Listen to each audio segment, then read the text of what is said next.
Let's talk about the masculine frame. Why leading is attractive? Hindi bossy ang leader, klaro lang. Alam mo yung babae, natural silang naa-attract sa clarity at direction.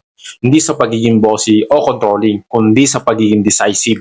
Kapag lalaki ka, na alam mo ang gusto mo, kumikilos ka at may frame ka sa situation, bigla nilang mafe-feel na safe siya sa paligid mo. Pero kapag indecisive ka, hesitant lagi, nagdadalawang isip, parang mabigat ang energy mo, nakaka-stress siya. Ito yung tinatawag na masculine frame.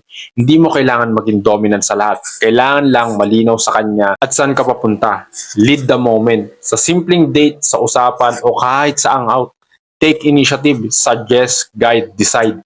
Hindi para ipakita na boss ka, kundi para magbigay ng security at excitement. Kapag babae, nakikita na may frame ka, nagiging relax siya, magtatrust siya, mas kikiligin, at mas gusto niyang sumama sa flow mo. Tandaan, masculine energy equals clarity plus decisiveness. Hindi pagiging bossy, hindi pagiging pushy. Klaro lang. At kapag may frame ka, hindi lang siya naa-attract. Nakaka-enjoy din siya sa presence mo. Kaya sa susunod na moment, set the tone and take the lead.